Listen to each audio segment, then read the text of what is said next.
Yun mga boss! Yun nga pala mga boss, meron tayong gagawin ngayon mga boss. Magbibigay tayo ng tip sa mga may balak maglaro ng MU Origin 2 lalo na sa mga may balak magsimula. Yun. Itong basic tip natin mga boss sa mga nagta-top up to. Yun. Meron kasi ako nakita sa post kung paano raw makakuha ng Archangel na dual na at kung magkano. Yun. Bibigyan kita mga boss ng basic tips na napaka-solid. Siguradong walang tapon. Yun, simulan na natin mga boss ha. Okay, baba muna tayo dito. Yan. Yan. Okay. Ang first tip natin mga boss, eto. Kung gusto nyo magkaroon ng... Ay, eto, tip muna to sa... Ito, asa na yon? Ito. Yan, ito yung price list natin mga boss kay Boss Ace yun. Para sa akin kung meron kayong mga boss sa spender to ha, sa medyo may balak agad na mag-top up sa new server. Eto mga boss, basic tip to na napaka-solid. Siguradong walang tapon sa mga magiging ano mo, abang na kumbaga naka-ready ka na agad. Okay, eto mga boss, pag nag-top up ka ng 21,000 Divine Diamond, ganito yung diskarte. Yun. Hindi lang to dual AA mga boss. Makakakuha ka ng 2 set na AA agad paglabas pa ng Archangel. Kumbaga hihintayin mo lang. Eto, pag nag-top up ka mga boss ng 21,000 Divine Diamond, yan. Pag nag-top up ka ng 21,000 Divine Diamond, makakakuha ka ng 21,000 free gold rin. Yun, yung free gold na yun mga boss, gagamitin mo siya pang spin dito. Yan, pang spin dito sa Archangel na to mga boss. Yan. Bali, pag nag-spin ka ng 20,000 gold, makakabili ka na nitong Archangel weapon na to. Hindi ka makaka-lockdown dito agad pag new server ka. Kaya mag-uumpisa ka sa Archangel na basic skin. Yun. Ang susunod naman natin mga boss, dahil meron kang 21,000 Divine Diamond, pag inubos mo yon, papasok siya sa permanent top up. Kaya pag nag-permanent top up ka mga boss, ayan, permanent top up, kung napapansin nyo dito sa permanent top up, meron dito 20,000 gold. Yan, oh. Divine Diamond yan, yung GDS na yan. Yan. Pag nag-spend ka ng 20,000 Divine Diamond, makakakuha ka ng free Archangel weapon. Dito mamimili ka ng stop o offhand. Yun. Bali, dun pa lang sa gold saka sa dito, meron ka na agad dual Archangel weapon. Ito naman yung tips na ibibigay ko sa iyo, di ba? Wala ka pang ginagastos na Divine Diamond, meron ka pang 20,000 Divine Diamond. Ganito ang gagawin mo mga boss. Ito. Yan. Pupunta ka agad dito sa... Wait lang, hanapin natin yung 7 days. Saan na siya? Ito, Daily Fact. Yan.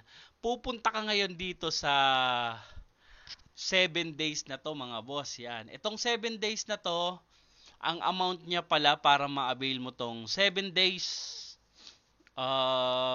daily pack na yan ay kailangan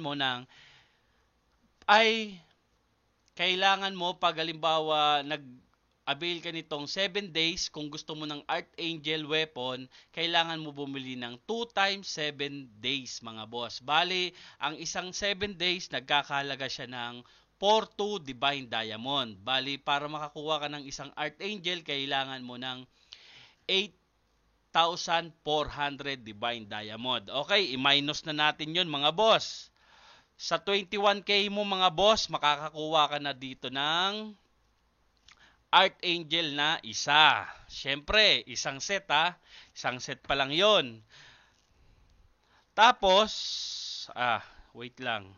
I-compute natin para makita mo kung 21,000 minus 84. Yun, bali, meron ka pang 12,600 na matitira. Ngayon, ang gagawin mo, eto mga boss, wag ka lang maiinip kasi hindi mo kailangan mainip. Dahan-dahan ka lang.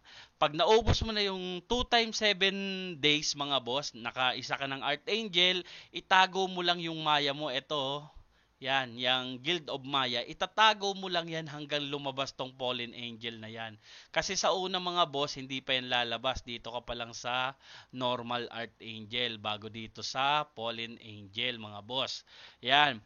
Pagkatapos mo nun, nakakuha ka na ng nakaipon, natapos mo na yung 2 times 7 days, kumuha ka ulit ng another 2 times 7 days. I-minus na naman natin yon, 8,400 na naman. Bali meron ka pang 4,200. Dito pa lang sa tips na to mga boss, meron ka na agad 2 set na Archangel. Meron kang normal Archangel, meron kang dual na Fallen Angel. Ito, dual yan magagawa mo na agad sa 21K Divine Diamond. Okay? Ang next naman natin mga boss, basic tips ko naman, sa natitira mo naman na 4 to Divine Diamond, ang gagawin mo naman mga boss ay ibibili mo siya ng premium. Yan, ito. Ibibili mo agad siya ng premium. Itong 8 times saka 10 times. Bali, minus natin. Sabihin na natin, minus 1,050. Pero 700 lang yan. Okay, meron ka pang 3,150 Divine Diamond. Ngayon, ibibili mo naman siya ngayon mga boss ng Companion Fund. Yan, ito. Growth pala to, oo, companion. Okay, ang price naman nito mga boss ay 1,400. Minus natin 1,400. Meron ka pa ngayon 1,750 na matitira. Etong 1,750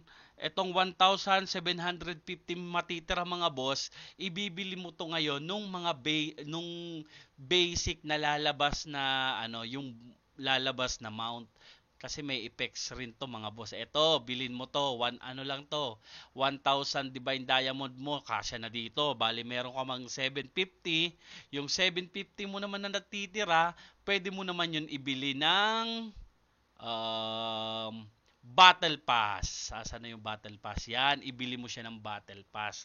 O, di ba mga boss, napaka-basic Ulitin ko lang mga boss pero pwede nyo rin akong i-PM lalo na sa mga bago dyan. Una, mag-top up ka ng 21,000 Divine Diamond. Kung kaya mo, ang price lang nito sa atin ay 13,341. Yun, 11% discount tayo mga boss. O, bali sa 13,000, sa 21K mo, meron ka ng permanent top up na isang Archangel, meron ka pang 20 gold na pang spin sa treasure, makakakuha ka ng 2 times 7 days, another 2 times 7 days, bali meron ka ng 4 times 7 days. At yung mga natitira, premium, at companion fund. Yun. Tapos yung iba namang amount, pwede mo na siyang pambili ng mount at